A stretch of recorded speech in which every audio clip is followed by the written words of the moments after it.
प्रार्थना।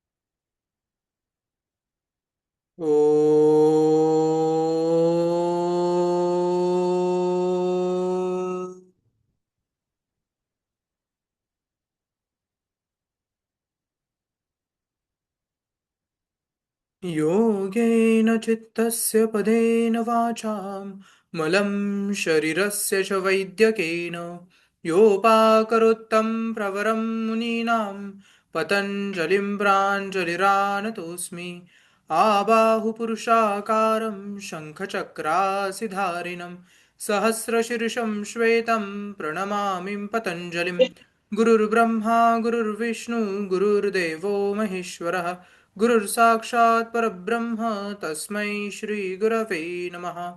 हरिः ओम. Slowly open your eyes. चलो, सगळ्यांनी आपापले व्हिडिओ ऑन करा सगळ्यात पहिले. कारण की आजचं जे सेशन आहे ते पूर्णतः इंटरॅक्टिव्ह असणार आहे. तुमचे प्रश्न, त्याच्यावरचे उत्तरं किंवा कुठपर्यंत डेझर्टेशन आलेलं आहे याच्यावरनं आपलं पुढचं डिस्कशन सुरू होणार आहे. कारण की लास्ट सेशनच्या वेळेस आपण डेझर्टेशन बद्दल बोलताना सगळ्या स्टेप समजून घेतल्या होत्या. कशा पद्धतीने अभ्यास करायचा, कसं पुढे जायचंय. आता ऍक्च्युअल तुम्ही काय काम करता आहात आणि तिथे काय अडचणी आहेत त्या बघून आपल्याला पुढे जायचं आहे. त्यामुळे तुमच्या सगळ्यांचे व्हिडिओ ऑन असणं आणि तुमचा सहभाग असणं जास्त गरजेचं आहे. आत्ता 20 जानेवारी आहे. येत्या 2.5 महिन्यांमध्ये ते 3 महिन्यांच्या आत तुम्हाला तो डेझर्टेशन सबमिट करायचा आहे तुमच्या कॉलेजला. सो तुमची तयारी कुठपर्यंत झालेली आहे, तुम्ही काम कुठपर्यंत चालू केलेलं आहे आणि कुठे अडचणी आहेत, ह्या गोष्टी बघणं सगळ्यात महत्वाचं आहे. ओके. सो एकेकाने माईक ऑन करा आणि बोला. काय टॉपिक घेतलेला आहे, कुठपर्यंत आलेला आहे, कुठे काही अडचण आहे का, काही सापडत नाहीये, बोला.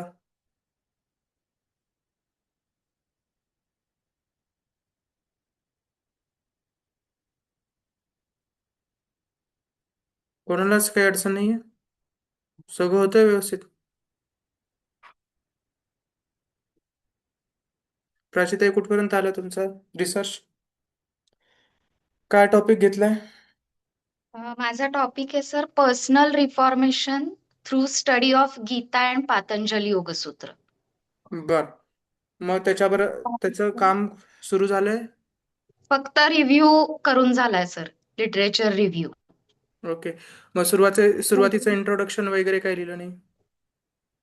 नाही, फक्त लिटरेचर रिव्ह्यू झालाय करून. बर. ते पण मला खूप सापडले नाहीत, 10 ते 12 सापडले फक्त. तेवढंच लिहायचे, 10 म्हणजे खूप मी इनफ झाले. 10 इज इनफ. 20. ओके, त्याच्यावरती जायची गरज तेवढेच नाही. सापडले. हा, तेवढे इनफ आहेत. त्याच्यामध्ये लिटरेचर रिव्ह्यू मध्ये मागच्या वेळेस सारखं सगळ्यांसाठीच कॉमन सूचना की लिटरेचर रिव्ह्यू मध्ये सगळ्यात पहिले तुम्ही जो रिसर्च चूज करताय ज्यांचा, त्या रिसर्चचं नाव, कोणी केलेलं आहे त्या रिसर्चरचं नाव, त्याचं वर्ष, त्यांचा कोणताही एक पर्टिक्युलर जो महत्वाचा ऑब्जेक्टिव्ह आहे, जो रिलेट करतोय लगेच तो ऑब्जेक्टिव्ह, आणि कन्क्ल्युजन त्याला साधर्म्य असलेलं, ते तिथे लिहिणं गरजेचं आहे की ज्याच्यामुळे तुम्हाला असलेला जो रिसर्च आहे त्याला रिलेटेड काय काय टॉपिक आहेत ते तुम्हाला लगेच तिथे तुमच्या परीक्षकांना दाखवता येईल किंवा तुमचा रिसर्च पुढे जाऊन कोणी बघणार आहे त्यांना त्याचा फायदा होईल. दिस इज फर्स्ट स्टेप. सगळ्यात महत्वाचं त्याच्यामध्ये की तुमचं डेझर्टेशन करत असताना सगळ्यात पहिले तुमचं इंट्रोडक्शन लिहायला सुरुवात करा, कारण की जेव्हा तुम्ही इंट्रोडक्शन लिहायला सुरुवात करता तेव्हा बाकीच्या 9 स्टेप्सचा तुम्हाला अंदाजा येतो किती वेळ लागणार आहे, कुठे अडतंय आपल्याला. कारण की इंट्रोडक्शन हे तुम्ही टॉपिक काय चूज केलेला आहे त्याच्यावरचं आहे. त्याच्यानंतर तुम्ही ह्या प्रॉब्लेमचं आयडेंटिफिकेशन कशा पद्धतीने केलंय याच्यावर आहे. ह्या पद्धतीने तुम्हाला पुढे पुढे पुढे पुढे जायचंय. सो एक एक आठवडा एकेका गोष्टींना तुम्ही डेडिकेट करा. सगळ्यात महत्त्वाची गोष्ट, जोपर्यंत आठवडा तुम्ही डेडिकेट करत नाहीत तोपर्यंत तुम्हाला पुढे जाता येणार नाही. कारण की 9 स्टेजेस बघितल्या, त्याच्यातल्या लिटरेचर रिव्ह्यू नंतर ज्या काही स्टेजेस आहेत ह्या सगळ्यांना वेळ लागणार आहे. त्यामुळे ज्या गोष्टी सोप्या आहेत आत्ता तुमच्या हातातल्या, इंट्रोडक्शन असेल, त्याच्यानंतर लिटरेचर रिव्ह्यू असेल, ओके, त्याच्यानंतर हायपोथेसिस आहे, ऑब्जेक्टिव्ह क्रिएट करणं, ह्या गोष्टी हा तुमचा रोडमॅप तयार करणार आहे. जोपर्यंत ह्या 4 स्टेजेस तुमच्या कंप्लीट होत नाहीत तोपर्यंत तुम्ही research methodology, research design, time frame, त्याच्यानंतर डेटा इंटरप्रिटेशन, ह्या सगळ्या गोष्टींपर्यंत पोहोचूच शकत नाही. तुम्ही डेस्क रिसर्च करत असाल किंवा तुम्ही प्रॅक्टिकल रिसर्च करत असाल, ॲक्च्युअल दोघांमध्येही तुम्हाला टाइम झोन तुमचा तिथे सेट करणं गरजेचं आहे की ह्या टाइममध्ये मला ह्या करणं गोष्टी गरजेचं आहे. आता आपल्यापैकी काही जण आहेत जे प्रॅक्टिकल करतायत, ज्यांच्यापैकी काही जणांनी मला फोन केलाय आणि त्यांनी ॲक्च्युली त्याला इन प्रोसेस आणलं पण आहे. कारण की जेव्हा प्रॅक्टिकल करायचं असतं तेव्हा तुम्हाला कमीत कमी 1 महिना तुम्हाला तो प्रयोग करावा लागतो.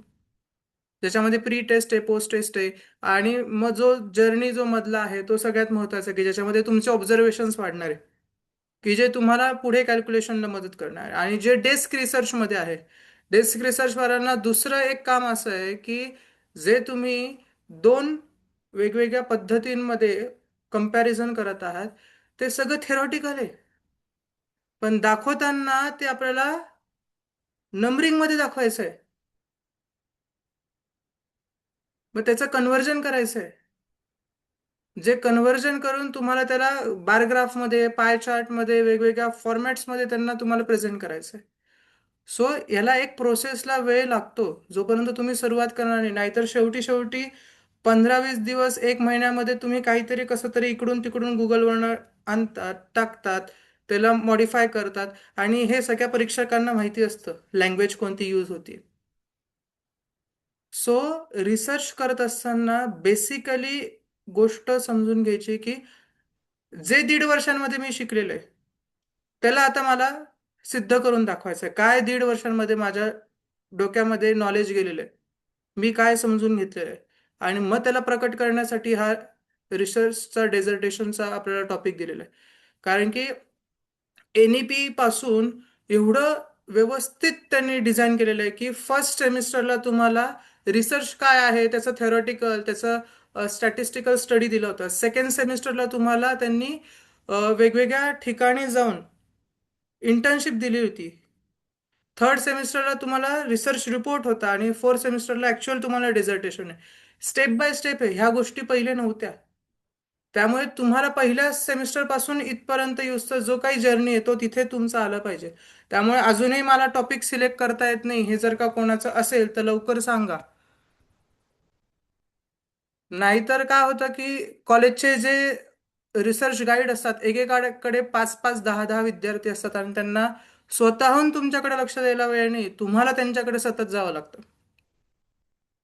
आणि एका वेळेस ते त्या 3-3, 4-4 जणांचं ऐकतात, मग ते कन्फ्युजन होतं कधी कधी, आणि मग तुम्हाला जे सांगितलं जातं त्याच्यामध्ये त्रुटी राहून जातात. आणि जेव्हा परीक्षक तुमच्या समोर येतो आणि जे प्रश्न विचारतो त्याचे उत्तरं देताना आले की तुमच्या डोळ्यात पाणी येतं. जेव्हा रिसर्च रिपोर्ट नाशिकच्या योग महाविद्यालयामध्ये परीक्षा झाली होती, त्या विद्यार्थ्यांना तुम्ही विचारा, त्यांचे मला फोन येऊन गेलेले की आम्हाला जे परीक्षक होते त्यांनी आम्हाला सांगितलं की तुम्ही हा टॉपिकच चुकीचा चूज केलेला आहे. आता हा टॉपिक चूज करताना गाईड होते त्यांच्याबरोबर, तरीही विद्यार्थ्यांना परीक्षेच्या वेळेस बोललं जातं की तुम्ही हा चुकीचा टॉपिक चूज केलेला आहे. का? कारण की तुम्ही वेळोवेळी नाही गेलात, तुम्ही सगळ्यात शेवटच्या वेळेत जातात आणि त्यांना ते हो म्हणावं लागतं. त्यांच्याकडे काही ऑप्शन असतो, तुमच्याकडे काही ऑप्शन नसतो. सो डेझर्टेशनला प्रोसेस म्हणून समजा 100 मार्क आहे त्याला. असं नाही की काहीतरी बनवून द्यायचंय म्हणून त्याचे मार्क मिळतील. जसं शेवटच्या पेपरला अभ्यास करून तुम्ही जातात आणि 80 पैकी किती मार्क मला मिळतील हा तुमचा विचार असतो. इथे तुम्हाला 80 मार्काला ते डेझर्टेशन द्यायचंय, 20 मार्काला त्याच्यावरची व्हायवा द्यायची आहे. सो 80 पैकी 60-70 प्लस कुठे मिळतील का बरं? कारण की बाकीच्या विषयांमध्ये तुम्हाला न बघता सगळं करायचंय 3 पेपरला. इथे तुमच्याकडे चान्स आहे जास्तीत जास्त मार्क कमवण्याचा. इथे तुम्ही मार्क कमवले तर बाकीच्या विषयांमध्ये तुमचा तो ऍडजस्ट होतो आणि तुमचा पर्सेंटाईल लगेच वाढतो. 75+ पर्सेंटेज पाहिजे असतील तर तुम्हाला डेझर्टेशन एकदम छान करणं गरजेचं आहे. आणि स्वतः टायपिंग करत नसाल, दुसऱ्यांकडे टायपिंगला द्यायचं असेल तर ती गडबड नंतर जास्त होते. की तुम्ही पहिले लिहून किंवा कशावर तरी ते सगळं एकत्र करतात आणि जेव्हा तुम्ही टायपिंगला जातात, टायपिंगचे एरर काढणं, परत ते त्यांना सांगणं आणि ते लोक त्यांच्याकडे वेगवेगळ्या प्रकारचे टायपिंग्स असतात. त्यामुळे ते तुम्हाला जास्त एंटरटेन करत नाही. 3-4 वेळा तुम्ही चुका काढल्या की ठीक आहे. 5व्या वेळेला ते तुम्हाला एंटरटेन करत नाही. मग तुम्हाला जसं आहे तसं ते त्यांना सबमिट करावं लागतं. मग तिथे परत ओरडा खावा लागतो. सो स्वतः टाईप करणार असाल तर त्याच्यासाठी सगळ्यात महत्त्वाचं आता प्रत्येकाकडे लॅपटॉप किंवा मोबाईल आहेच. आणि व्हॉइस टायपिंग पण त्याच्यामध्ये सुविधा तयार झालेली आहे. व्हॉइस टायपिंगचा तिथे तुम्ही उपयोग करा. की तुम्हाला टायपिंग येत नसेल किंवा त्याचा स्पीड जमत नाहीये मला, तर व्हॉइस टायपिंग तिथे तुमच्या लॅपटॉपला किंवा मोबाईलमध्ये तुम्ही करू शकतात. आणि गुगल वर्ड सगळीकडे आहे. गुगलमध्ये वर्ड फाईल ओपन करा, ती तुम्ही लॅपटॉपमध्ये तुमच्या मोबाईलमध्ये कुठेही असाल तरी तुम्ही ती एडिट करू शकतात. मराठीमध्ये किंवा इंग्लिशमध्ये ज्याही लँग्वेजमध्ये तुम्ही करता. तर तुम्ही आता स्मार्टली वर्क करण्याचं काम करा. की जिथे मला स्वतःला टाईप करता येत नाही पण मला इच्छा आहे, तर मोबाईलवर तुम्ही गुगल डॉक आहे ते डाउनलोड करू शकतात आणि त्याच्यामध्ये व्हॉइस टायपिंगने पटपट पटपट टाईप करू शकतात. सेम तुमच्या लॅपटॉपला करू शकतात. त्याला एडिटिंगला सोपं जातं. लिहिणार आणि नंतर मी टायपिंगला देणार, याच्यामध्ये लिहिण्यामध्ये तुम्ही रिव्हर्सला नाही जाऊ शकत. सो डेझर्टेशन करताना ह्या बारीक बारीक गोष्टींकडे लक्ष देणं खूप जास्त गरजेचं आहे. आता सिन्नरकर सरांनी तुम्हाला त्यांचं डेझर्टेशन पाठवलं, तो पूर्णतः प्रॅक्टिकल बेसिसवरचा डेझर्टेशन आहे. सो जे प्रॅक्टिकल रिसर्च करताय, एक्सपेरिमेंटल रिसर्च करताय, त्यांच्यासाठी तो एक आयडियल रिसर्च आहे की ज्याचं बघून तुम्ही कसे कसे टॉपिक असणं गरजेचं आहे, त्याला इंटरप्रिटेट कसं करायचं आहे, त्याला शो कसं करायचं आहे, कसं सगळं असलं पाहिजे ते तिथे तुम्हाला दिलेलं आहे. आणि सगळ्यात महत्त्वाची गोष्ट, मागच्या लेक्चरला ती गोष्ट लावून गेली आपण, डेझर्टेशनचं आउटलाईन बघितलं. त्याच्याच खाली तुमच्या पोर्शनमध्ये फॉर्मॅट आणि बाकीचे इन्स्ट्रक्शन्स पण दिलेले की फॉन्ट कोणता असावा. मराठी यूज करत असाल तर युनिकोड तुम्ही यूज करू शकतात आणि इंग्लिशसाठी Roman times times new Roman हा तुमचा फॉन्ट असला पाहिजे. बाकी तुम्ही कोणतेही फॉन्ट यूज करू शकत नाही.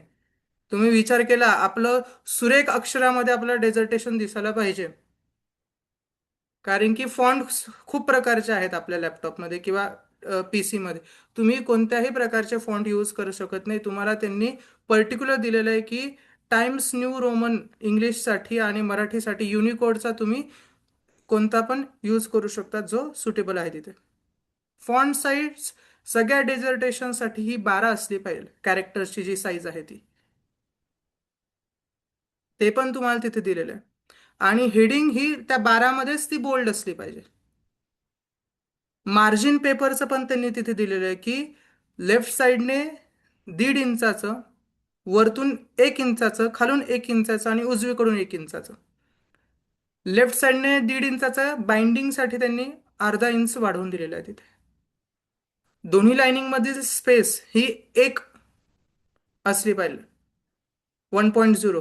भरपूर वेळा काय होतं की आपल्याकडे डेटा कमी असतो, काही काही विद्यार्थी काय करतात त्याला 1.5 स्पेसिंग देतात की माझे 60 पानं होत आहे तर त्याला मी 70 मध्ये कसं कन्वर्ट करू. मग स्पेस वाढवण्याचा प्रयत्न करतात आणि ते पानं वाढवून दाखवतात. काहीही गरज नाहीये. रिसर्च कमीत कमी 60 ते जास्तीत जास्त 80 पानांपर्यंत किंवा त्याच्यापेक्षा जास्त गेला तरी काही प्रॉब्लेम नाही, पण कमीत कमी 60 तो होतोच. कसा होतो तो? जर का तुम्ही इंट्रोडक्शन आणि सुरुवातीचेच पानं बघितले, इंट्रोडक्शनलाच तुमचे 3-4 पानं निघून जातात. ओके. त्याच्यानंतर तुमचा दुसरा टॉपिक येतो लिटरेचर रिव्ह्यू. त्याच्यामध्ये तुमचे कमीत कमी 3 ते 4 पानं निघून जातात. 3 पानं तर कसेही लिटरेचर रिव्ह्यूला लागतात. सर का एका लिटरेचर रिव्ह्यूचं तुम्ही 5 ओळी धरल्या तर एका पानामध्ये ते 3 ते 4 लिटरेचर रिव्ह्यू बसतात. असे 2 ते 2.5 पानं म्हणजे 3 पानं तिथे लागतातच तुम्हाला. ओके. त्याच्यानंतर तुमच्या ऑब्जेक्टिव्हसाठी एक पान लागतं, हायपोथेसिससाठी एक पान लागतं, स्कोप आणि लिमिटेशनसाठी 1 ते 1.5 पानं निघून जातात. रिसर्च मेथोडॉलॉजीसाठी तुमचे 2 ते 3 पानं सहजपणे लागतात. आणि मग तुमचं पुढचं काम चालू होतं. एक्सपेरिमेंटलमध्ये पण तसंच होतं. रिसर्च प्रॉब्लेम समजून सांगण्यासाठीच तुम्हाला तो पूर्ण इंट्रोडक्शनच्या पार्टमध्ये खाली तुम्हाला छानपैकी 2 ते 2.5 पानांमध्ये लिहायचं असतं. मग डेटा कलेक्शन काय केलेलं आहे, तो डेटा कशा पद्धतीने गोळा केला, सॅम्पल सिलेक्शन काय होतं, हे सगळं सगळं सगळं मांडतानाच तुमचे पानं वाढतात. आणि जेव्हा तुम्ही ॲक्च्युअल 5व्या 6व्या स्टेजमध्ये येतात तेव्हा तुमचे पानं एका टॉपिकसाठी 20 ते 30 लागून जातात. जेव्हा तुम्ही data collection, sample selection, data preparation, data analysis ह्या गोष्टी करतात तेव्हा 20 ते 30 पानं सहज लागून जातात. कारण की जेव्हा तुम्ही तो चार्ट क्रिएट करतात, तो अर्धा पानाचा चार्ट होता, त्याचं एक्सप्लेनेशन खाली जातं. ग्राफ्स असतील ते तुम्ही दाखवता, त्याचं एक्सप्लेनेशन निघून जातं. असं करत करत त्याचे 30 एक पानं वाढून जातात. असेच तुमचे 50 ते 60 पानं इथे झाले. आता डेटा जास्त असेल, जेव्हा तुम्ही एक्सपेरिमेंटल रिसर्च करताय, 30-30 जणांचं, 30 एक्सपेरिमेंटल आहे, 30 तुमचे जो ग्रुप आहे तो ऑब्झर्वेशनचा ग्रुप आहे. अशा ग्रुपमध्ये तुम्ही जेव्हा करतात तेव्हा ते फिलअप करावं लागतं. 30, 1 2 3 4 5 6 7 8. मग तो लिहितानाच तुमचे 1-1 पानं तिथे जातात. आणि मग एक्सप्लेनेशनसाठी वेगळं. सेम नॉन एक्सपेरिमेंटलसाठी देखील होतं की तुम्ही हठयोग प्रदीपिका घेतली तर हठयोग प्रदीपिकेमधला कोणता तुम्ही टॉपिक घेतलेला आहे तो तिथे एक्सप्लेन करायचा. त्याच्यानंतर भगवद्गीता घेतली असेल किंवा घिरंड संहिता घेतली असेल किंवा तुम्ही पातंजलिक दर्शन घेतलं असेल त्याला एक्सप्लेन करायला तो वेळ लागतो. असे सगळे पानं धरून सहजपणे 60 पानांपर्यंत जातं. कारण की शेवटी बिब्लिओग्राफीला एक पान, एपिलॉगला एक पान, फ्युचर स्कोपला एक पान, कन्क्ल्युजनला 1 ते 1.25 पान असे हे जातातच. त्यामुळे टेन्शन नाही घ्यायचं की एवढे पानं आम्ही कसे लिहिणार आहे. आणि जर का तुमचा आधीचाच टॉपिक तुम्ही कंटिन्यू करत असाल रिसर्च रिपोर्टचा, तर तुमच्याकडे 50% डेटा आत्ताच आहे, त्याला तुम्ही रियूज करू शकतात. जर का तुमचा 3rd सेमिस्टरचाच टॉपिक तुम्ही पुढे कंटिन्यू करताय तर 50% डेटा तो यूज करून त्याला फक्त एलॅबरेट करत जायचंय तुम्हाला पुढे. आणि एलॅबरेशन करत असताना इथे ऑब्जेक्टिव्ज, त्याच्यानंतर सुरुवातीचं जे लिहितो ते फ्युचर प्रेझेंट टेन्समध्ये असलं पाहिजे की आपण असं असं करतोय पुढे जाऊन. आणि जेव्हा कन्क्लुजन येतं तेव्हा असं घडलेलं आहे. ओके. पास्ट परफेक्ट टेन्स अशा ह्या सगळ्या गोष्टींचा तिथे उपयोग झाला पाहिजे. तेव्हा तुमचा डेझर्टेशन हा बाकीच्यांपेक्षा वेगळा आणि एक फुलफिल असा डेझर्टेशन दिसतं की सहज कुठेतरी काहीतरी उचलून बनवलेलं आहे असं नाही वाटत. त्याला एक व्हॅल्यू राहते आणि ही व्हॅल्यू तुमच्या पुढच्या प्रोजेक्टसाठी महत्त्वाची असते. जर का आपल्यापैकी कोणाला पुढे जाऊन PhD करायची आहे तर उत्तम, त्याच्यासाठी तुम्हाला हा बेस राहील. PhD नाही करायची आहे पण योगामध्ये काहीतरी चांगलं काम करायचं आहे तर तुमचे रिसर्च रिपोर्ट पण तुम्ही पब्लिश करू शकतात. घंटाळे मित्रमंडळा through, the yoga institute through, त्याच्यानंतर नाशिकचं योगवेधधाम आहे यांच्या थ्रू, त्याच्यानंतर आपलं वेगवेगळ्या योग संस्था आहे. ते सगळेजण आपापले पब्लिकेशन्स आहेत, त्यांचे मासिकं निघतात, त्याच्यामध्ये आपला तुम्ही रिसर्च रिपोर्ट देऊ शकतात, ते पब्लिश होऊ शकतात. पुढे इंटरनॅशनलमध्ये तुम्ही लिहू शकाल तर त्याच्यामध्ये पब्लिश करू शकतात. त्यामुळे असं नाही की फक्त MA पुरता हा अभ्यास आहे. रिसर्च हा कंटिन्युअस प्रोसेसमध्ये चालणारी गोष्ट आहे जर का तुमची आवड योगमध्ये असेल तर. आणि अभ्यास वर्गाला जेवढे लोक जॉईन होतात माझ्या मते तेवढे लोक योगासाठी सिरियस आहेत, फक्त परीक्षा देण्यासाठी नाही आहेत. की त्यांना ॲक्च्युअल योगमध्ये अभ्यास करत असताना अजून डीपमध्ये डेप्थमध्ये शिकायचं आहे आणि त्याला पुढे जाऊन आपल्याला समाजासाठी काय करू शकतो याच्यासाठी तो अभ्यास करतोय आपण. सो आपल्या सगळ्यांची जबाबदारी आहे की रिसर्च करत असताना, डेझर्टेशन करत असताना सिरियसली करायचं आहे. आणि म्हणूनच पहिलं लेक्चर आपण रिसर्चचं घेतलं होतं. त्याच्यानंतर साधारणतः आता 20-22 दिवस निघून गेले असतील, आणि त्याच्यानंतर आता पुन्हा आपण परत रिकॉल देतोय की कुठे तुम्ही अडला असाल तर पुन्हा स्टार्ट करा. सुरू केलेलं नसेल तर आत्ता सुरू करा. कारण की आता 20 जानेवारी आलेली आहे, हा महिना संपेलच 10 दिवसात. तो वेळ पण नाही लागणार. मग फेब्रुवारी येईल, मार्च येईल, एप्रिल येईल, मे मध्ये परीक्षा असेल, एप्रिल एंड मेच्या स्टार्टिंगला किंवा मे मध्ये. सो परीक्षा असेल तर त्याच्या आधी तुमचं ह्या सगळ्या गोष्टी रेडी पाहिजे. नाही तर परीक्षेचा अभ्यास करायचा का हे करायचं, सगळ्यांची गडबड होऊन जाते. असं नको व्हायला आपलं. ओके. बाकी अजून कोणाचा टॉपिक चूज करायचा राहिलाय? माईक ऑन करा पटकन. हरिओम सर. हरिओम. सर मी अजून चूज नाही केला टॉपिक कोणताच. आणि पहिल्या सरांच्या लेक्चरला होतो मी. हम्म. आणि अजून काही मी प्रोसीड नाही केलं कोणतीच गोष्ट, कारण की ओके. आमच्या कॉलेजच्या एक्झाम वगैरे सुरू होत्या. हम्म. त्याच्यामुळे आणि परीक्षा दोन्ही सेशन माझ्याकडे होते, त्याच्यामुळे काही वेळ नाही मिळाला. No problem. आता एकच गोष्ट करायची सर, की आपला पोर्शन काढायचा. ज्यांचा टॉपिक चूज झालेला नाही त्या सगळ्यांनी पहिल्या वेळेस सांगितलं होतं तेच परत सांगतोय. आपला 4ही सेमिस्टरचा पोर्शन समोर ठेवा. प्रॅक्टिकल करायला वेळ मिळणार असेल तर प्रॅक्टिकलचे विषय शोधायचे. प्रॅक्टिकल करायला वेळ मिळणार नसेल किंवा तेवढे साधनं नसतील आपल्याकडे, तेवढे लोकच नसतील, करायची इच्छा खूप आहे पण मला आत्ता 50 लोक नाही सापडू शकत, देन स्टॉप. कुठेही त्याच्या मागे पळू नका. मग डेस्क रिसर्चवर या. मग तो होऊ शकत असेल तर कोणते टॉपिक तुम्ही चूज करू शकतात कम्पॅरिझनसाठी ते लक्षात घ्या. आणि ते लक्षात घेतल्यानंतर त्यांची लिस्ट काढा, ती मला पाठवा किंवा मला कॉलवर तुम्ही बोला. आपण कॉलवर ते डिटेलमध्ये डिस्कस करू, त्याला लाईन अप करू, कसं पुढे जायचं, त्याच्यामध्ये कोणते गोष्टी आपण हायलाईट करू शकतो, ह्या गोष्टींना पकडायचं. आणि ते टॉपिक पहिले तुमच्या गाईडला दाखवा पटकन. कारण की माझ्या मते अजून कॉलेज सुरू झालेले आहेत का कोणते? नाही सर शिरपूरचं अजून. झाले फक्त वाटतं.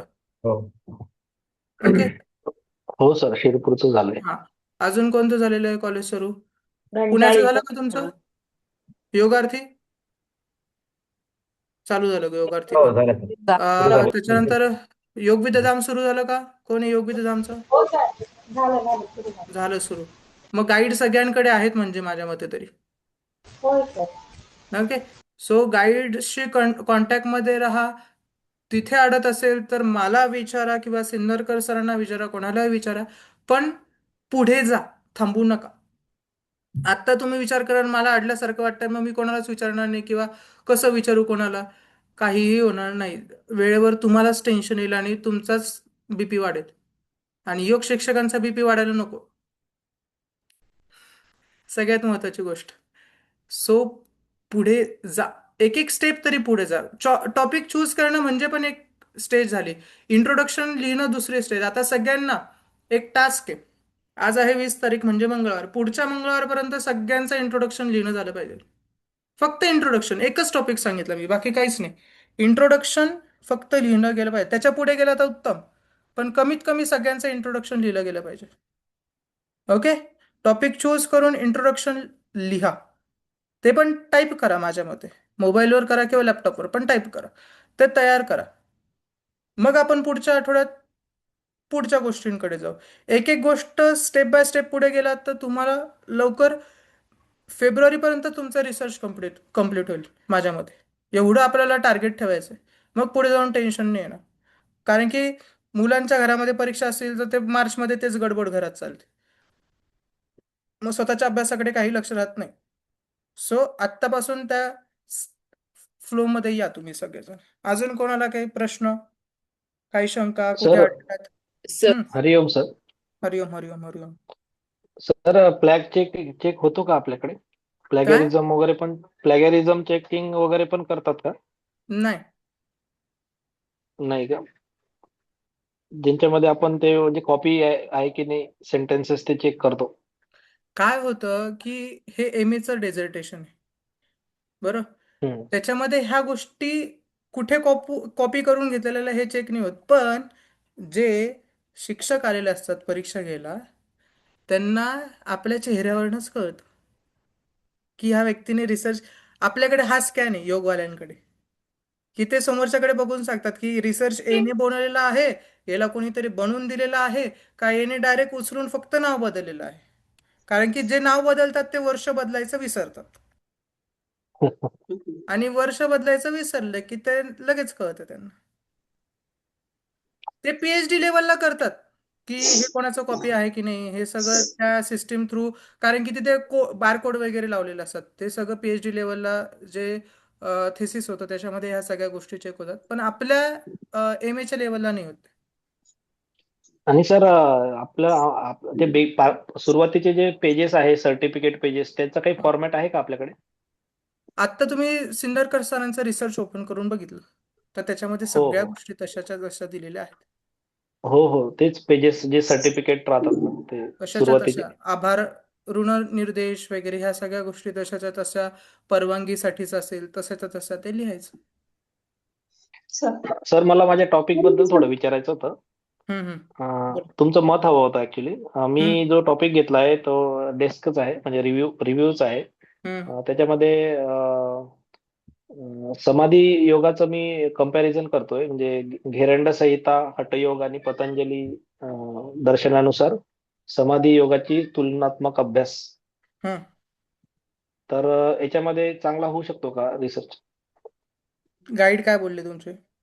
गाईड म्हटले की ठीक आहे, म्हणजे जाऊ शकता, म्हणजे त्यांनी तर दिलंय मला ग्रीन लाईट. बरं, तुम्हाला त्याच्यावर तर किती पुस्तकं सापडते आता? आहे पुस्तकं आमच्या लायब्ररीमध्ये. मला हठयोगाचं आहे पुस्तक, घेरंड संहितेचं पण आहे आणि पतंजली मराठीत योग आहे का दर्शनाचं पण हिंदीमध्ये आहे. ते मराठीमध्ये आहे, मराठीमध्ये आहे? आहे. पण त्याच्यामध्ये डिटेलमध्ये माहिती मिळते का, हे पहिले वाचन करा. हठयोगाचं लहान आहे सर पुस्तक, ते छोटंसंच आहे. म्हणूनच बोललो अं, मी, कारण की हठयोगावर मराठीमध्ये खूप कमी पुस्तकं आहेत. हो जे हो आहेत ते एकतर घंटाळी मित्रमंडळाचं आहे, ते पण पहिल्या हो दुसऱ्या अध्यायांवर आहे. हो कैवल्यधामची पुस्तकं आहेत, पण ते सगळे हिंदी आणि इंग्रजीमध्ये आहेत. हो आणि हठयोगावर तसे मराठीमध्ये फक्त जे पुस्तक आहेत ते श्लोकांचे अर्थ एवढंच सीमित आहेत. हो. मग डिटेल सर एक्सप्लेनेशन हठयोगाला मध्ये फक्त हो घंटाळीचे आसन उपदेश आणि त्या बाबतीमध्येच आहे, पहिल्या 2 हो. उपदेशांमध्ये. मग मग सर हठयोग वगळून मला फक्त पतंजल योग दर्शन आणि घेरंड संहिता याचं करता येईल करू का, शकतात, करू शकतात. दोघांचं? पण माझं तेच कारण म्हणणं आहे की तुम्ही हं, एक्सपेरिमेंटल रिसर्च करत असाल किंवा डेस्क रिसर्च करत असाल, तुमच्याकडे डेटा किती आहे हे समजून पुढे जा कधी पण.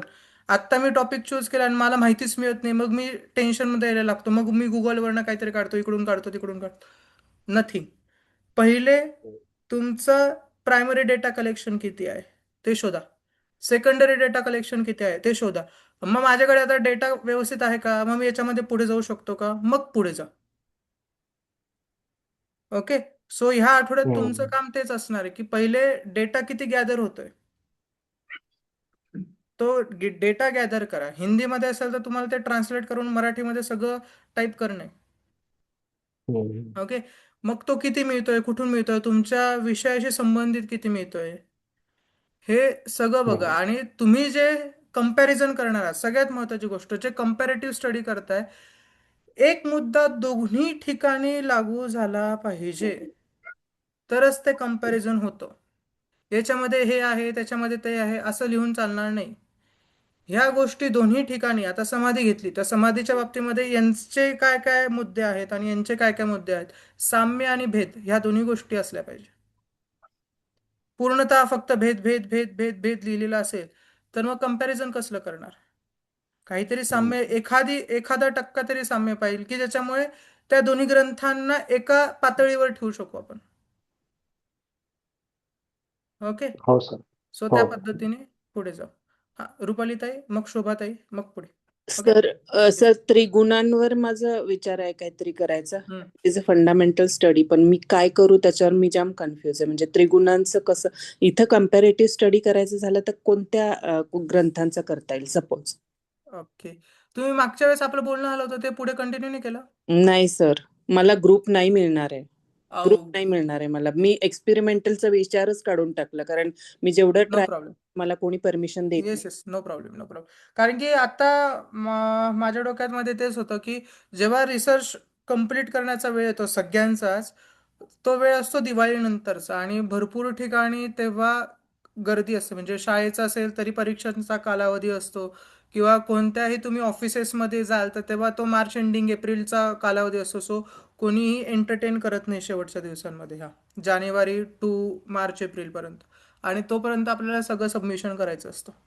सो डेस्क रिसर्च असेल तरी काहीच प्रॉब्लेम नाही. आता त्रिगुणांमध्ये तुम्हाला नक्की अ, काय काय वाटतंय ते मला पहिले पाठवा तुम्ही मी व्हॉट्सअपला. confused आहे म्हणूनच तुम्हाला विचारते सर. मग आता मग आपण ते डिटेलमध्ये फोनवर बोलूया, कारण की मी त्याला तुमचा ऍक्च्युली इंटरेस्ट नक्की तो त्रिगुणांमधला काय हे समजून मग त्याला ग्रंथ चूज करावे लागतील आपल्याला. ओके.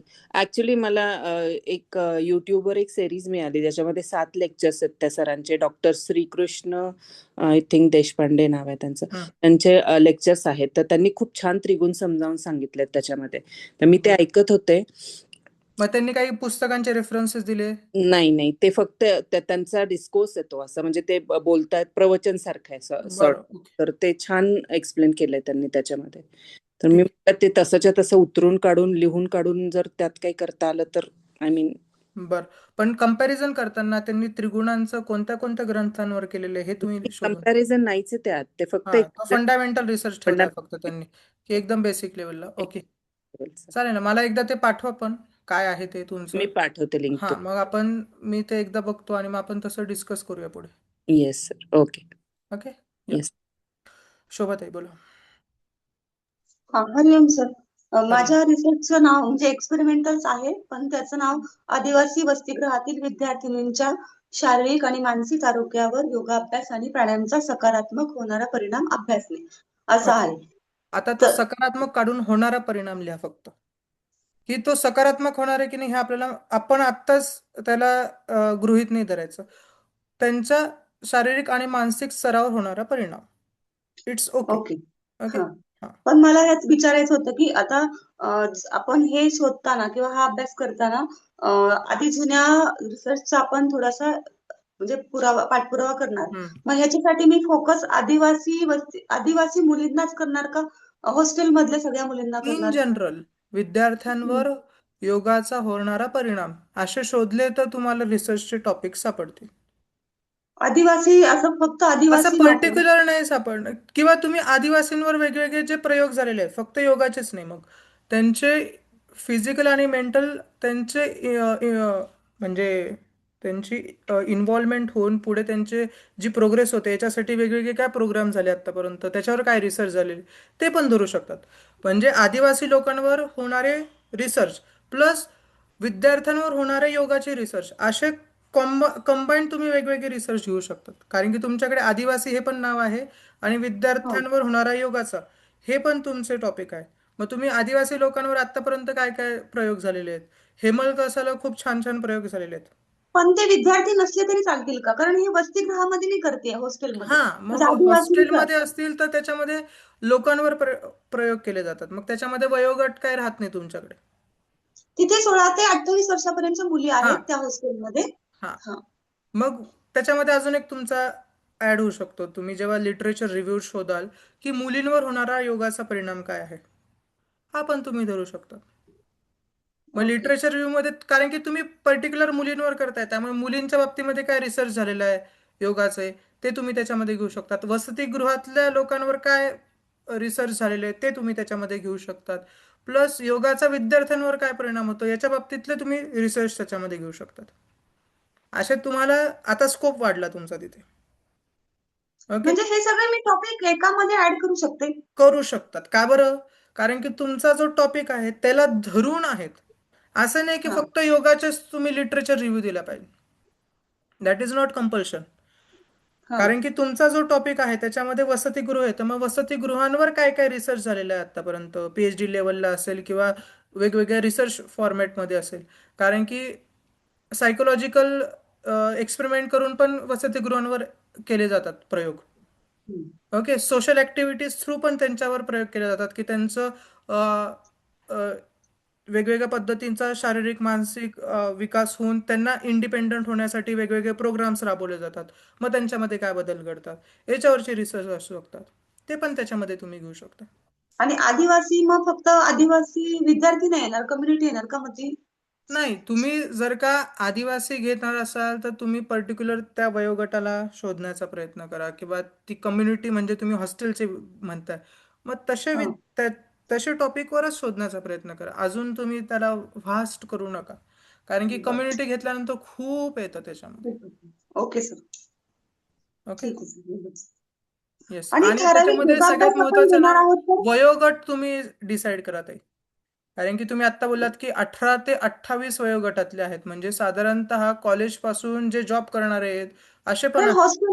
हॉस्टेलवर वेगवेगळ्या हा, ठिकाणचे हॉस्टेलवर आहे, त्यामुळेच म्हणतोय की तिथे सगळ्यात जास्त संख्या कोणाची आहे, कोणत्या वयोगटातल्या मुलींची आहे, हे पहिले शोधा आणि अच्छा, पर्टिक्युलर तो वयोगट त्याच्यामध्ये मेन्शन करा. ओके. कारण की हॉस्टेलमध्ये असताना तुम्ही जर का बघितलं तर तुमच्याकडे 18 ते 24 वयोगटातल्या सगळ्यात जास्त माझ्या मते मुली असू शकतात. 18 ते 24, 18 ते 25 मध्ये. हा हा. ओके. त्याच्यानंतर इंडिपेंडंट होऊन हळूहळू ते बाहेर जातात, पण त्याच्या आधी ऍक्च्युअल त्यांना गरज असते सपोर्टची, तर मग ते तिथे असू शकतात मॅक्झिमम त्यांचा पोर्शन. मग तो तुम्ही एज ग्रुप तिथे चूज करा, हो कारण सर. की कधी पण रिसर्च हा पर्टिक्युलर असला पाहिजे की ह्या वयोगटापासून ह्या वयोगटातल्या लोकांवर माझा प्रयोग आहे. अच्छा. ओके. आणि योगाभ्यास देताना पण असा थोडासा पर्टिक्युलरच पाहिजे ना, म्हणजे खूप सारं नाही द्यायचं, ठराविकच त्या खरंय. वयोगटाला किंवा त्यांच्या समस्या ओळखून तेवढाच द्यायला पाहिजे ना आता योगाभ्यास. तुम्ही तिथे त्यांच्या गरजा काय आहेत, सगळ्यात महत्त्वाची, हॉस्टेलमध्ये राहतात तर तुम्हाला त्यांच्या शारीरिक मानसिक विकासासाठी कोणता योगाभ्यास गरजेचा आहे ते घेणं हो. गरजेचं आहे. मग मुलींवर तुम्ही पर्टिक्युलर घेतात तर मासिक पाळीच्या वेळेस कोणता योगाभ्यास गरजेचा आहे हे तिथे लिहिणं गरजेचं आहे. मग ह्या दोन्ही गोष्टींचं तुम्ही तिथे कॉम्बिनेशन तुमचं असलं पाहिजे की हे एवढे एवढे मी आसनं घेतलेले आहे, ह्या पद्धतीचा प्राणायाम आहे. ओके. हो सर. ते पर्टिक्युलर तिथे लिहिणं पण गरजेचं आहे, कारण की जेव्हा तुम्ही एक्सपेरिमेंटल रिसर्च करतात त्या आसनांचे, त्या प्राणायामाचे तिथे नावं, त्याचे फायदे, हे सगळं लिहिणं गरजेचं असतं. हो मग सर, ठीक. त्याच्यामध्येच तुमचे 20 एक पानं वाढतात बघा. तुम्ही प्रत्येक आसन लिहिलं गेलं तर आसनाचा फोटो, आसनाचं नाव, आसनाची माहिती, कृती म्हणजे वगैरे सगळ्या गोष्टी हे लिहितातच, एकेकाचं एक एक होतात. मग तुम्ही 10-15 आसनं घेतलं असेल तर तिथेच 15 पानं वाढतात तुमचे. हो. हम्म, सहजपणे ते होत. आणि किती विद्यार्थी आहे ते सगळ्यात महत्वाचं आहे. कमीत कमी 30 जण तरी पाहिजे. नाही, जास्त विद्यार्थी आहेत, हा, विद्यार्थी आहेत. कारण की तुम्हाला एक्सपेरिमेंटल 75च्या करताना हॉस्टेलमध्ये मी परवानगी काढली तर तिथे हम्म, जवळजवळ 75 स्टुडंट आहेत टोटल. हा, तर मग पण त्या तेवढेच. 75 पैकी तुम्हाला तिथे आता कमीत कमी अर्धे लोक तुमचे एक्सपेरिमेंटल आणि अर्धे लोक तुम्हाला तिथे अ, याच्यामध्ये घ्यायचे, ऑब्झर्व ग्रुपमध्ये ठेवायचे, त्याच्यावर काहीच काम करायचं नाही. तेव्हा तुम्हाला तिथे डिफरन्स कळणार आहे. मग वाटलं असतं, त्यांना वाटत असेल की आम्हाला का नाही शिकवत आहे, तर त्यांना सांगा की माझा अभ्यास झाल्यानंतर मी तुम्हाला परत शिकवायला येईल. मग त्या विद्यार्थ्यांना नाराज नाही करायचं, त्यांना पण कधीतरी एकदा जाऊन 21 जूनच्या आधी जाऊन सगळ्यांना एकत्र शिकून या वाटलं असतं. हो हो हो. पण मग आपल्याला रिसर्च म्हणून काही जणांवर आपल्याला त्यांना बाजूलाच ठेवावं लागणार आहे, त्यांच्यावर काम नाही करता येणार आहे. तेव्हा कुठे तुम्हाला ते कमीत कमी 30 लागणार आहेत का आपल्याला? कमीत कमी 30चा डेटा एंटर करायचा आहे. तर मग तुमच्याकडे 40 जण तुम्ही रोज ठेवले तर त्याच्यातले 1-2 जण कधी असतील कधी नसतील, कामामुळे किंवा कोणत्या गोष्टींमुळे, तर ते 40 घेतलं तर ते 30 जणांचा डेटा ऍक्च्युअल तुमच्याकडे येईल तो. ओके, ठीक आहे. येस. ठीक आहे सर. Okay, thank you. त्या पद्धतीने. आणि प्री टेस्ट, पोस्ट टेस्ट म्हणजे एकच टेस्ट तुमची तयार करून ठेवा, त्या पद्धतीने पुढे जा. काम करायच्या आधी ती टेस्ट घ्या. ओके. चलो हो सर. अंजली ताई,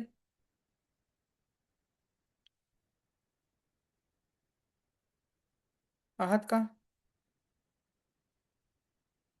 बरं, तर त्या युसर कोणी आहे बोलायचंय? माईक ऑन करा. सर, डेस्क रिसर्चचं एखादं पाठवता येईल तुम्हाला नमुना डेस्क रिसर्च पण बनवण्यासाठी? पाठवतो, एक फॉर्मॅट पाठवतो. चालेल, थँक्यू. येस. अजून सर मी बोलू? बोला सुषमा ताई. सर माझं मी तुम्हाला मागे सांगितलं होतं तसं योग निद्रेचं करत होते ना मी. तर माझं 1 महिना कंप्लीट झालं, सेकंड महिना चालू आहे.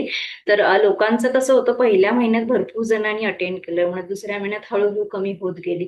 तर मला मग आता जेव्हा आपण रिपोर्ट देणार, तर मी कसा देऊ? 1 महिन्याचा देऊ का दुसऱ्या महिन्याचा पण देऊ? 1 महिना झाल्यानंतर पुन्हा एकदा तुम्ही परीक्षा घेतली होती का त्यांची? म्हणजे नाही, मला ऍक्च्युली मी क्वालिटेटिव्ह रिसर्च करते आहे. सुरुवातीला जेव्हा घेतलं तेव्हा मी सर्वे फॉर्म हे करून केलेला होता, आणि नंतर मग सेकंड महिन्यामध्ये देण्याची गरज होती का, म्हणजे परत एखादा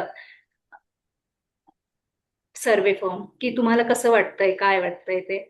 हा, ऍक्च्युली माझ्याकडे ती प्रश्नावली नव्हती सर. सगळ्यात महत्वाची तीच गोष्ट आहे की जे सुरुवातीला प्रश्न विचारले जातात त्यांना तेच प्रश्न नंतर विचारायचे असतात.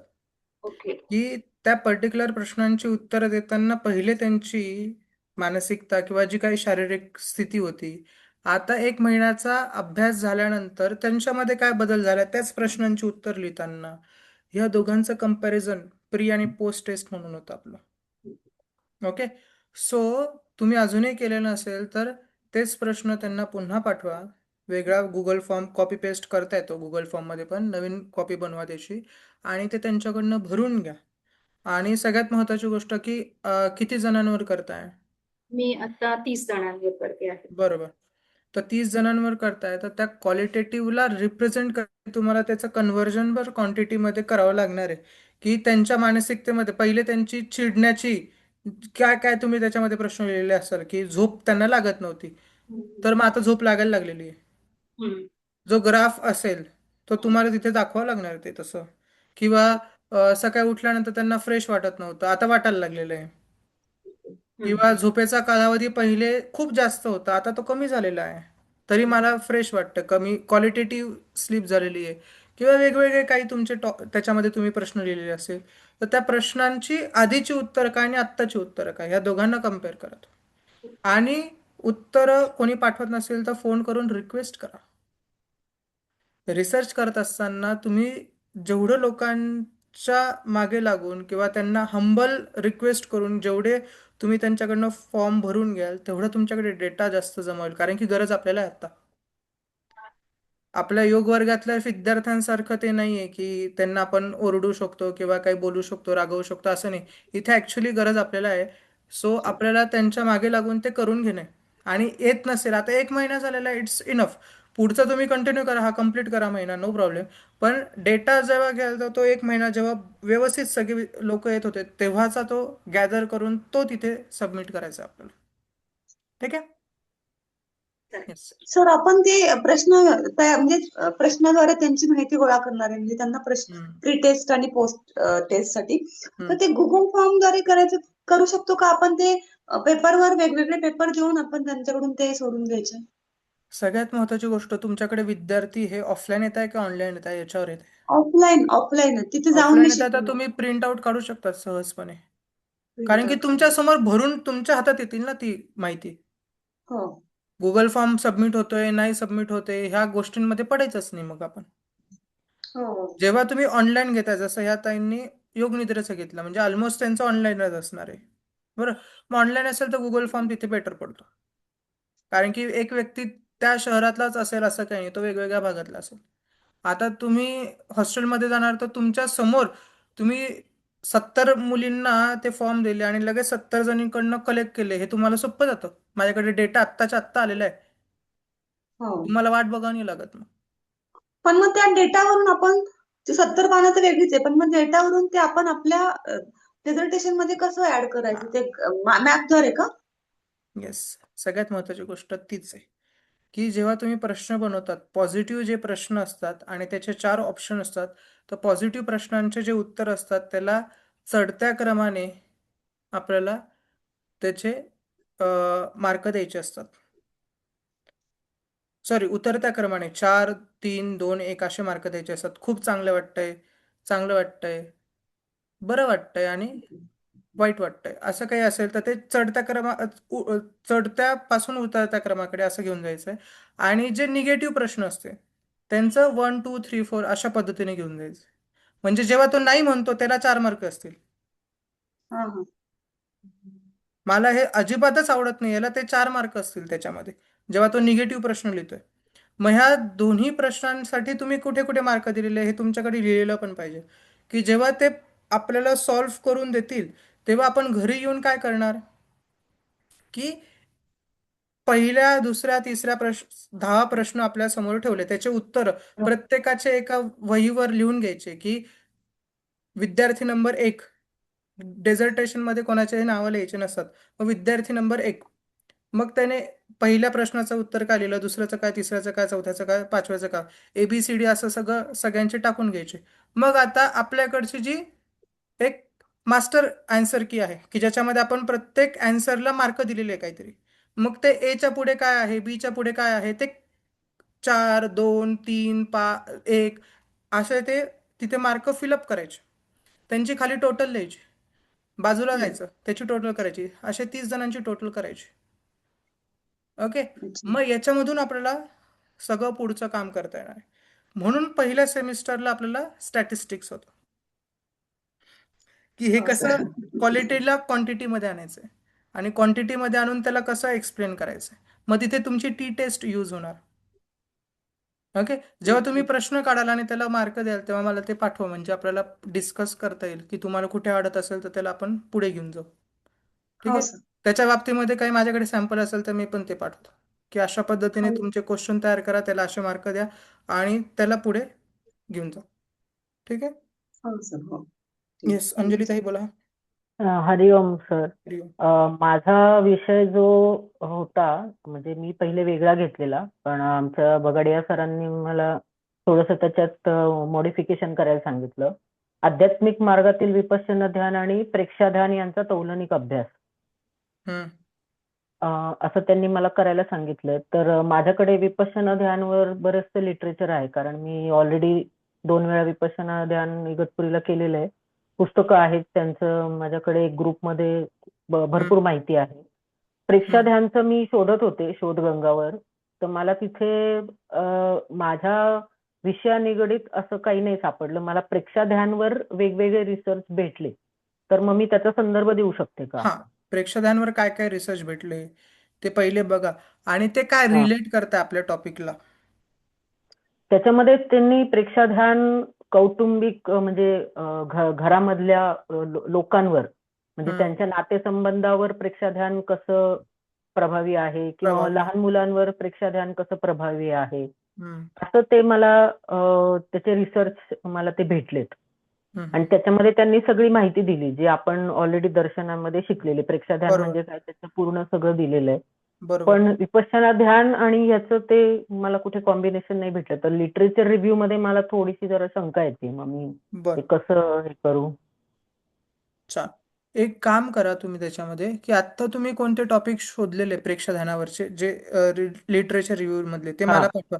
जर का ते रिलेटिव्ह असतील तुमच्या टॉपिकला तर मी तुम्हाला एस करतो, ते तुम्ही घ्या हा आणि पुढे जा. Okay okay. ओके हा. तसं मला ते पाठवा. मला आणि फक्त प्रेक्षाध्यानाबद्दल काही शोधगंगावर पुस्तकं पाहिजे असतील तुम्हाला तर हा प्रेक्षाध्यानाची पुस्तकं तुम्हाला जैन लोकांची जिथे प्रार्थना स्थळं आहेत ना तिथे जा. तर ते ई बुक्स नाही चालणार का? ई बुक्स पण चालतील ना, काहीच प्रश्न नाहीये. तुम्हाला चालेल ना? बिब्लिओग्राफीमध्ये लिहिताना ई बुक्स असेल, हार्ड बुक्स आपल्याकडे असतील तरीही चालतात. याच्यामध्ये काही असं कंपल्शन नाहीये ओके की तुम्हाला हार्ड कॉपीज पाहिजे तुमच्या हातामध्ये. बुक्स पण यूज करू शकतात. पण डेटा तुमच्याकडे जास्तीत जास्त त्या गोष्टी बद्दलचा पाहिजे, की ज्याच्यामुळे तुम्ही जे काही कंपॅरिझन करताय ते कुठून कुठून काय काय आणलेलं आहे हे तुम्हाला सांगता आलं पाहिजे तिथे. कारण की प्रेक्षादानाबद्दल लिहायचं गेलं तर तुम्हाला जैन लोकांच्या ज्या काही वेगवेगळ्या प्रेक्षाची एक वेबसाईट पण आहे, पर्टिक्युलर एक प्रेक्षाचीच वेबसाईट आहे.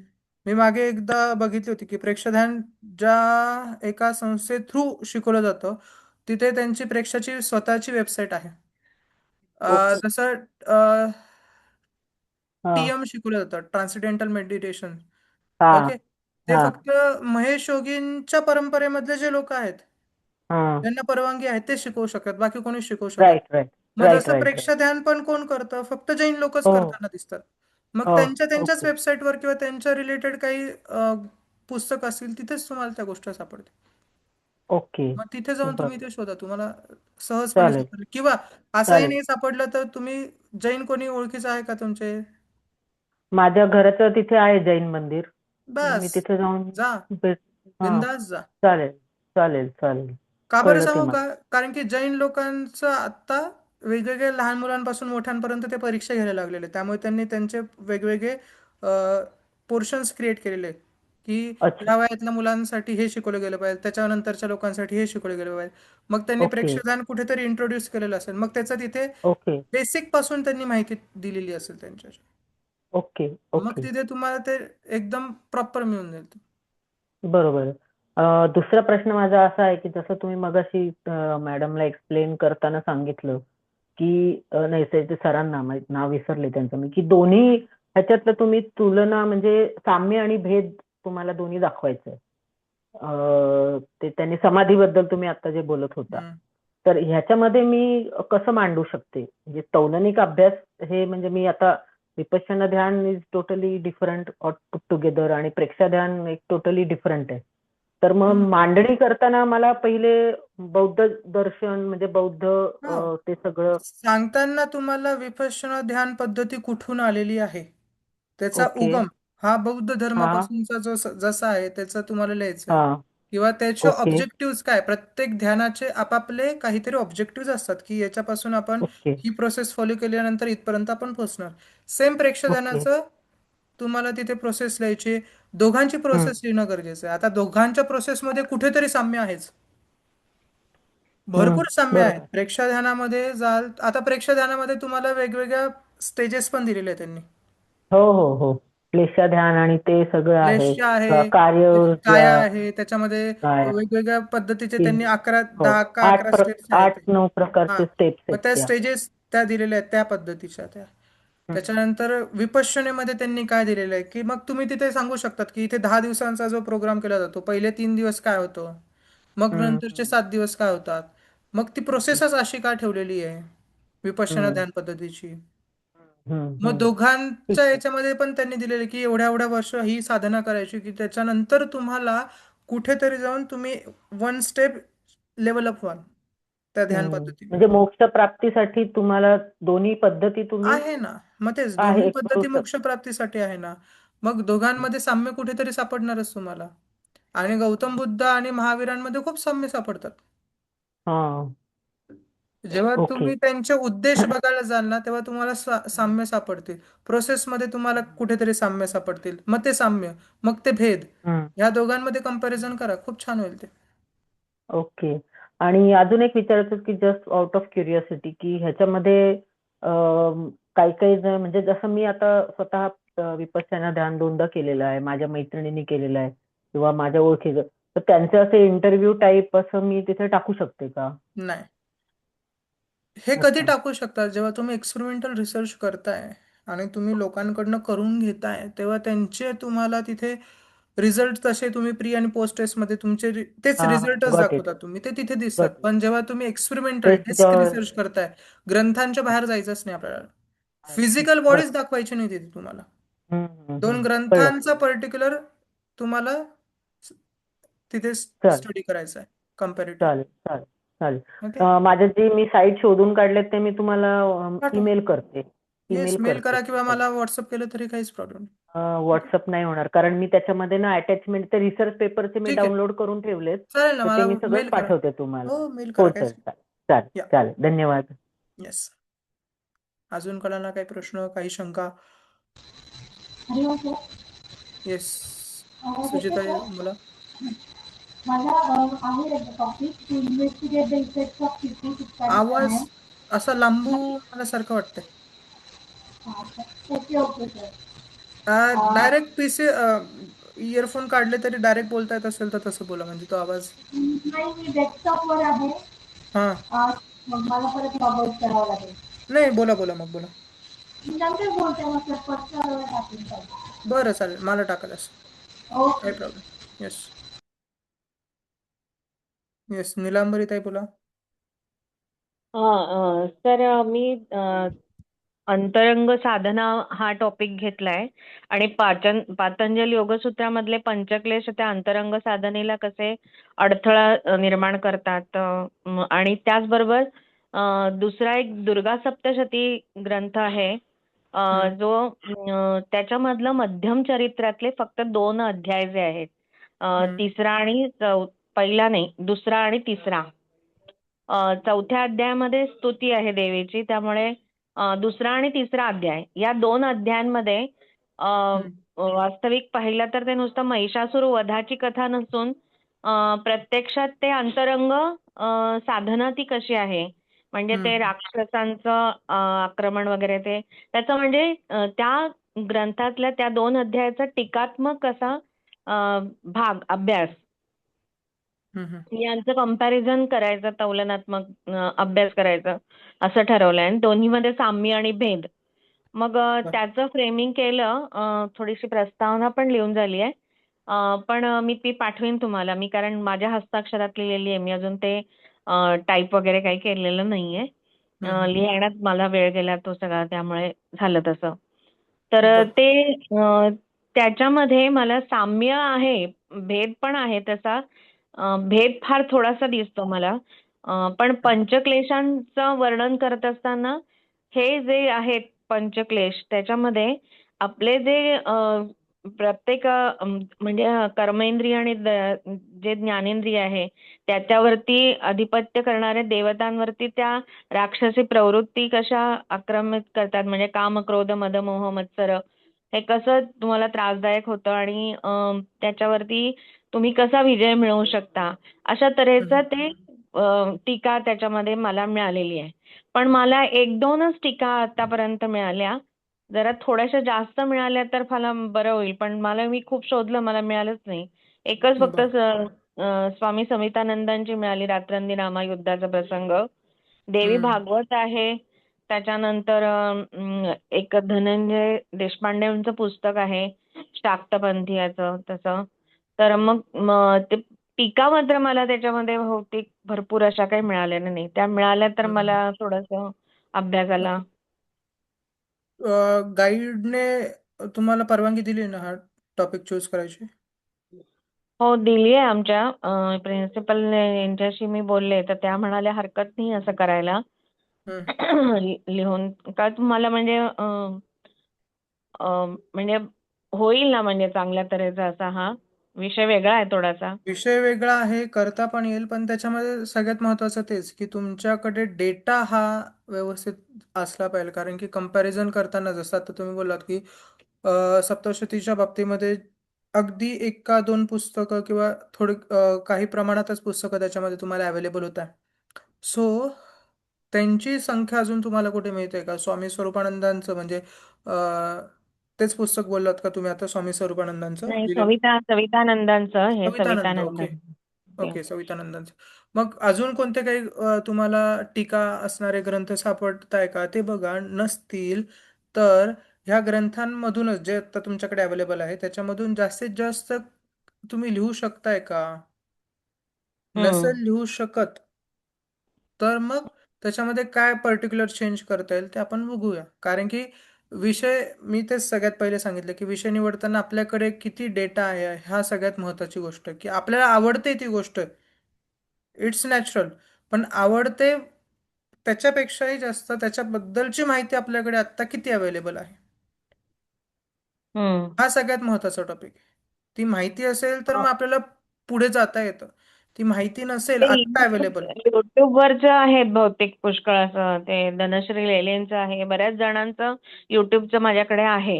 हा, पण आता त्याच्यामध्येच एक महत्त्वाची गोष्ट, युट्यूबवर असताना आपल्याला इथे कंपॅरेटिव्ह स्टडी करताना ग्रंथांचा आधार द्यावा लागतो.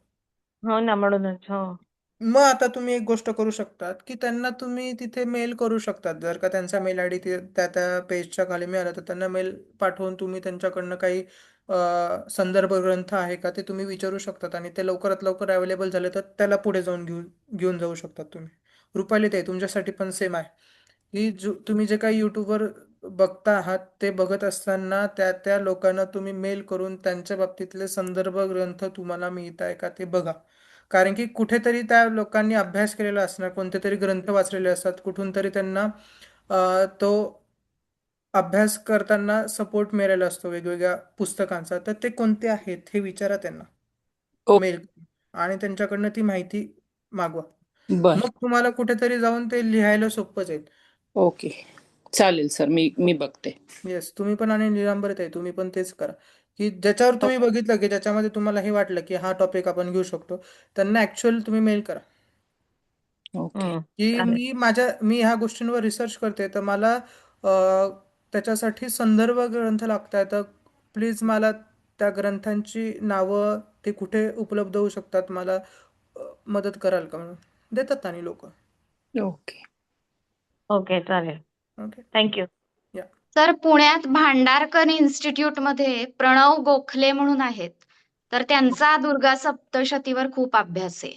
त्यांची बघा लेक्चर्स लगेच पण असतात नेहमी. तर तिथे कॉन्टॅक्ट केलं तर मिळू शकेल good. त्यांच्याकडून. चांगलं आहे की मग बघा, आता आपण इथे डिस्कस करतो म्हणून आपल्याला एकमेकांकडनं काहीतरी माहिती तरी मिळते. चालेल, चालेल. भांडारकर का? हो, भांडारकर इन्स्टिट्यूट, प्रणव गोखले. बरं, ठीक आहे. गुड. चालेल. Thank you madam. ओके, चलो. येस, सुचिताताई बोला. सर, माझा टॉपिक आहे to investigate the effects of Sheetali Sheetkari pranayama on acidity on mixed age group between 35 to 45. म्हणजे ओके. ह्याच्यावर तुम्हाला तुमचं मत हवं होतं की कसं, म्हणजे मला अप्रुव्हल मिळालेलं आहे गाईडकडनं, तर तुमचं मत पण कामाला हवं सुरुवात होतं. केली का तुम्ही, म्हणजे वर्ग सुरुवात केलाय नाही का? सर, मी आता गोळा करतेय सॅम्पल सगळे, त्यांना सगळं आता फॉर्म बनवून मी पाठवणार आहे. तर आणि माझ्या मैत्रीण आहेत, त्या आयुर्वेदिक डॉक्टर आहेत, त्या म्हणाल्या आपण एक त्यावर असं शिबिर पण आपण सुरुवात करूया, उत्तम. मग त्यांच्या थ्रू पण मदत होणार.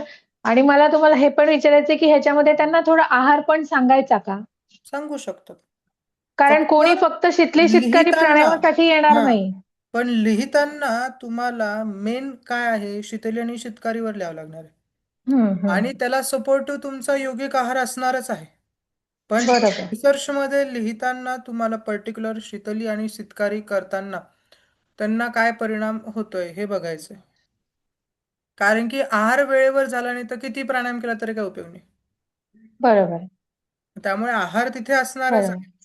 पण हे करत असताना तुम्हाला पर्टिक्युलर फोकस तुमच्या प्राणायामावर करावं लागणार. मग त्यांना तुम्हाला तिथे वर्गामध्ये तर करूनच घेणार तुम्ही, पण ते सोडून दिवसभरामध्ये त्यांना कधी कधी तो प्राणायाम करू शकतात हे पण सांगून त्यांच्याकडनं तो करून घेणं, त्या गोष्टी पण आहेत. अच्छा. कारण की तो फेब्रुवारीमध्येच चालू करावा लागेल, कारण की आता थंडीचे नाही, दिवस आहे, त्यामुळे काय तो प्रश्न येतच नाही. ओके. म्हणूनच मी थांबले होते सर. म्हणजे आता तेवढे माहिती गोळा करून ते म्हटलं आता जरा फेब्रुवारी पासून सुरू करू करूया. शकतो.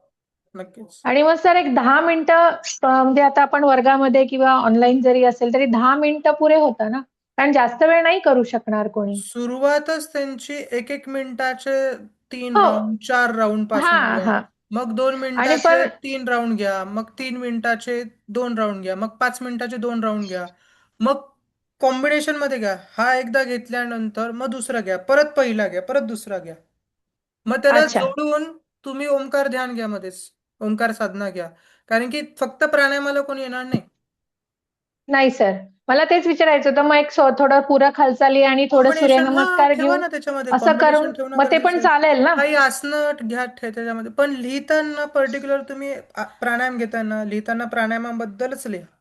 पण घेताना जेव्हा वर्ग डिझाईन कराल तेव्हा तो वर्ग डिझाईन करताना तिथे तुम्ही ह्या गोष्टी लिहा की मी ह्या पर्टिक्युलर आसनं घ्यायची आहेत, आपल्याला ऍसिडिटीसाठी कोणते आसनं गरजेचे आहेत. ओके. मग ते आसनं तिथे ठेवा. ऍसिडिटीसाठी मग तुम्हाला तिथे वमनाचा पण अभ्यास करून घेऊ शकतात. पण तिथे आता घेत असताना सगळ्यात महत्वाची गोष्ट की आयुर्वेदिक डॉक्टरांबरोबर तुम्ही घेताय तर ते त्यांचं वमन वासंतिक वमन घेणार का तुमचं वमन घेणार, तो पण महत्वाचा मुद्दा आहे. एकच मिनिट.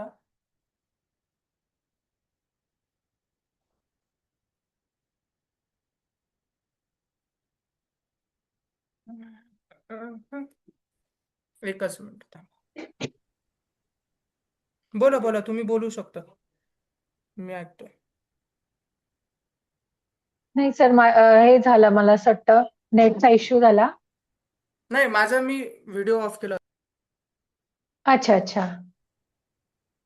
नाही आता ठीक आहे, बघा. तेवढंच विचारायचं होतं सर. आणि मेन क्वेश्चन वरच होणार ना बिफोर आफ्टर, म्हणजे तुम्हाला किती ठीक फ्रिक्वेन्सी होती आणि आणि हा किती औषधं तुम्ही सारखी घेत होतात? आणि प्राणायामामध्ये सगळ्यात महत्वाची गोष्ट ना, ऍसिडिटी तुम्ही कशी त्यांची बघणार आहात. How to recognise this person is prone to acidity. मग तुम्हाला बरोबर. तिथे तर पित्त प्रकृती आहे हे तुम्हाला पहिले तिथे सांगावं लागेल त्याची. आता 30 ते 45 हे वयोगट पण पित्त प्रकृतीच असतं, हे पण पहिले तुम्हाला सांगावं लागेल. कारण की वयामध्ये तुमची प्रत्येकाची प्रकृती कोणती असली वात पित्त कफाची, पण एक वयोगटानुसार त्यांच्या शरीरातलं लहान असताना कफ जास्त असतो, त्याच्यानंतर वात वाढतो, त्याच्यानंतर पित्त वाढतं, परत तो तसा म्हातारा व्हायला लागतो, तसं पित्त कमी होऊन तिथे वात वाढतो, नंतर कफ वाढतो. त्यामुळे 60मध्ये जॉईंट पेन तुम्हाला दिसायला लागतात. 70-80चे जेव्हा लोक बरोबर. होतात तेव्हा त्यांच्यामध्ये कफ दिसायला लागतो. त्यामुळे तिथे आयुर्वेदाचा पण तुम्हाला संदर्भ द्यायचा की 35 ते 45 हे वयोगट आहे, हे शरीराच्या दृष्टीने देखील पित्ताचाच आहे. सो त्याला धरून तुम्ही तिथे प्राणायामाचा कसा अभ्यास देताय, किंवा मग तो टॉपिक फक्त शीतली सितकारीला लिमिटेड ठेवण्यापेक्षा योगिक अभ्यासाचा ऍसिडिटीवर होणारा परिणाम हा पण तुम्ही घेऊ शकता. मग तुम्हाला काय त्याच्यामध्ये टाकायचं, आसनं, प्राणायाम, शुद्धिक्रिया सगळं टाकू शकता. सो गाईडशी पण एकदा बोला की फक्त 2 प्राणायाम मी तिथे पर्टिक्युलर घेऊ की योगिक अभ्यासाचा होणारा परिणाम घेऊ. मग त्याच्यामध्ये मला आसनं पण घेता येईल, त्याच्यामध्ये मला प्राणायाम घेता येईल, त्याच्यामध्ये मला शुद्धिक्रिया पण घेता येईल, ते पण विचारू शकतात. चालेल सर. ठीक आहे. ओके. Thank you sir. येस. चलो मग आता आपण थांबूया, सगळ्यांचं झालेलं आहे. कोणाला काही असेल विचारायचं, इथे विचारू शकत नसाल तर मला मेसेज टाका, आपण कधी फोनवर बोलायचं ते ठरवू आणि त्या पद्धतीने फोनवर पुढचं डिस्कशन करून लाईन अप करू. ठीक आहे. चलो, शेवटची प्रार्थना. दीर्घ श्वास घ्या, हळुवारपणे श्वास सोडा. पुन्हा दीर्घ श्वास घ्या, हळुवारपणे श्वास सोडा. त्रिवार ओंकार.